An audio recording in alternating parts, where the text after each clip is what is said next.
जय तुलसी माता मित्रों, हमारे चैनल के अंदर आपका स्वागत है। दोस्तों, माता तुलसी नहीं केवल एक पौधा है बल्कि साक्षात माता लक्ष्मी का रूप है। ऐसा कोई भी हिंदू नहीं जिसके घर के अंदर तुलसी का पौधा न लगाया गया हो, क्योंकि तुलसी का पौधा आपको बता दें अच्छे गुण देता है, व्यक्ति के जीवन के अंदर अच्छे विकार उत्पन्न करवाता है और साथ ही साथ तुलसी का पौधा जिस घर के अंदर होता है, समझ लीजिए कि आपके घर के अंदर उसी अनुरूप धन की देवी लक्ष्मी रहती है, आपके घर के अंदर उसी अनुरूप धन का विकास होने लगता है। इसीलिए तुलसी के पौधे का हमें जरूर ध्यान रखना चाहिए दोस्तों। क्योंकि आज हमें यह वीडियो इसलिए बनाना पड़ा, कई लोगों ने कमेंट के माध्यम से बताया कि हमारे घर के अंदर तो तुलसी का पौधा काफी समय से है, फिर भी तुलसी हमारे घर को लाभ क्यों नहीं दे रही है। तो आज हम बताएंगे कि माता लक्ष्मी के रूप तुलसी के पौधे को अगर आप अपने घर के अंदर लगाते हैं तो आपको भूलना नहीं चाहिए। इन बातों का ध्यान रखने के तत्पश्चात ही तुलसी के पौधे को अपने घर के अंदर लगाना चाहिए, ताकि वह आपके घर के अंदर गरीबी का कारण न बने बल्कि आपके घर के अंदर धन संपदा और वैभव आती रहे। तो बात करते हैं सबसे पहला ऐसा कौन सा पौधा है।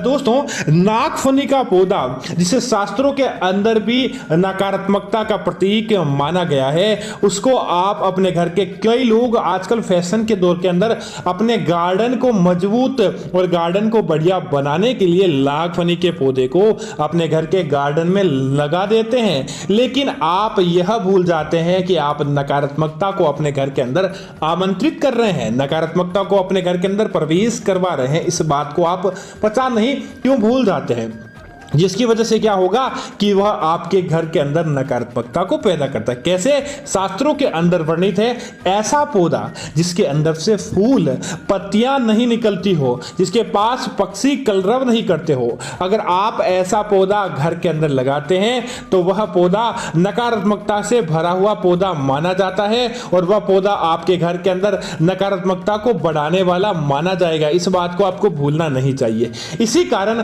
नागफनी के पौधे को आप अपने घर के बाहर कहीं भी लगाएं, लेकिन तुलसी के पौधे के पास माता लक्ष्मी का निवास हो वहां पर आपको नहीं लगाना चाहिए। अब दोस्तों, दूसरे पौधे की अगर हम बात करें कि दूसरा पौधा आपको कौन सा नहीं लगाना चाहिए, तो ऐसा पौधा जिसको तोड़ने पर, उसकी पत्तियां तोड़ने पर दूध निकलता हो, जैसे कि आक का पौधा। जैसे भगवान शिव को बहुत प्रिय है, तो आपको ध्यान होगा कि शिव को कभी भी तुलसी अर्पित नहीं की जाती है, तो तुलसी का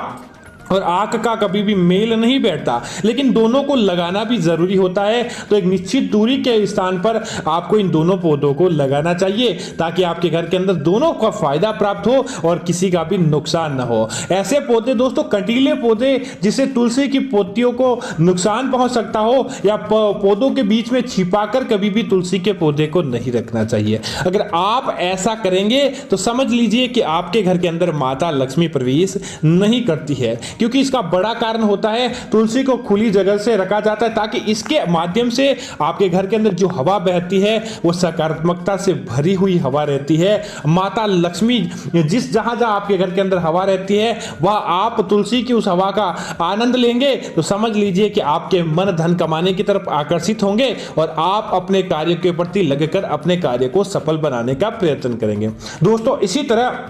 ऐसे पौधे जो कि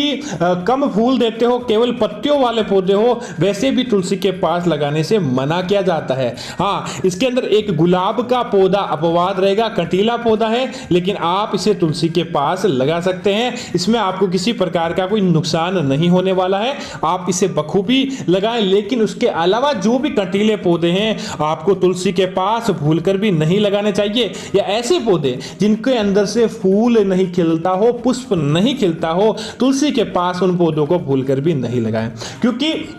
सकारात्मकता बढ़ाने के लिए सकारात्मकता वाली चीजें तुलसी के पास होना जरूरी होता है, ताकि वह आपको फायदा दे और आपको प्रभाव दे। अब दोस्तों, कुछ ऐसे पौधे भी होते हैं जो अगर आप तुलसी के पास लगाने मात्र हैं तो समझ लीजिए कि आपके जीवन के अंदर बदलाव देखने को मिलता है, आपके काम बनते हैं और आप स्वयं कहेंगे कि आपका बनता काम, अब बिगड़ता काम अब बन रहा है, क्योंकि यह पौधे ही ऐसे हैं। तो बात करते हैं पहले पौधे की। दोस्तों, तुलसी के पास अगर कोई शमी का पौधा मात्र लगा लेता है। शमी को भगवान शनिदेव का प्रतीक माना गया है और साथ ही साथ धन का आगमन करवाने वाला, घर की नकारात्मकता को सोखने वाला माना गया है और सौभाग्यवान व्यक्ति के पास ही इस शमी का पौधा होता है। तो आपको तुलसी के पास शमी का पौधा जरूर लगाना चाहिए ताकि उसको आपका जीवन के अंदर फायदा देखने को मिले और आपके घर के अंदर धन दिन दूनी रात चौगुनी गति से बढ़ता जाए। दोस्तों, जिस प्रकार तुलसी के पौधे को माता लक्ष्मी का रूप माना गया है,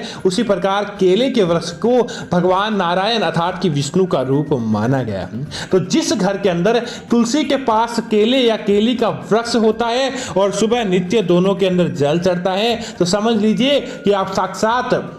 लक्ष्मी नारायण को प्रसाद अर्पित कर रहे हैं, साक्षात उनकी पूजा का फल भी आपको प्राप्त होता है। तो तुलसी के पास केले का वृक्ष जरूर लगाएं ताकि आपके धन के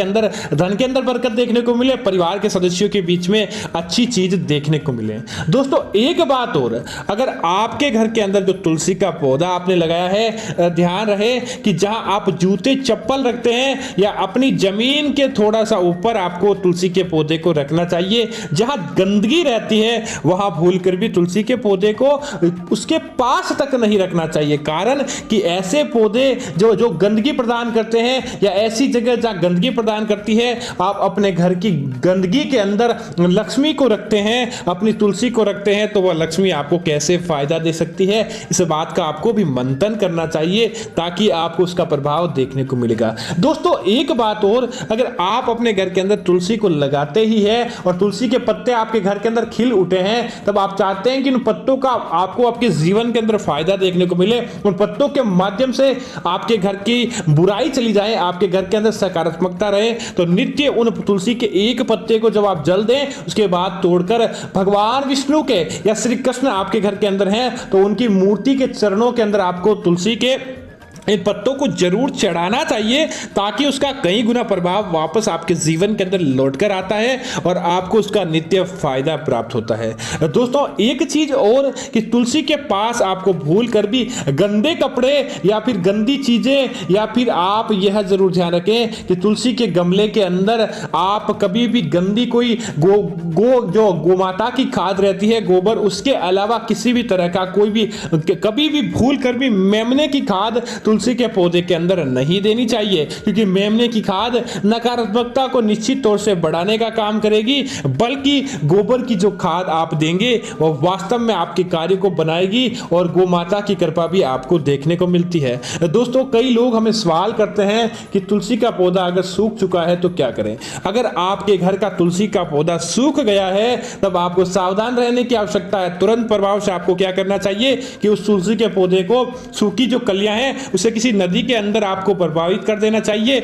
या किसी गमले के अंदर उसे बूर देना चाहिए, अर्थात कि जमीन के अंदर गाड़ देना चाहिए, सूखी जमीन के अंदर गाड़ देना चाहिए। तुलसी की लकड़ियों को भूलकर भी, अगर हवन है और जहां हवन में जरूरत हो उसके अलावा तुलसी की लकड़ियों को कभी भी भूलकर भी नहीं जलाना चाहिए। अगर आप जलाने की गलती करते हैं तो समझ लीजिए कि आपके जीवन के अंदर बुरे प्रभाव बहुत जल्द आने वाले हैं। तो दोस्तों, यह थी तुलसी से जुड़ी ऐसी जानकारी जो आपको मालूम होनी चाहिए। अगर आपको यह जानकारी अच्छी लगती है तो हमारे चैनल को सब्सक्राइब करें और साथ ही साथ वीडियो को लाइक और शेयर जरूर करते रहे ताकि आपके जीवन के अंदर माता तुलसी की सदैव कृपा मिलती रहे। और कमेंट के अंदर जय तुलसी माता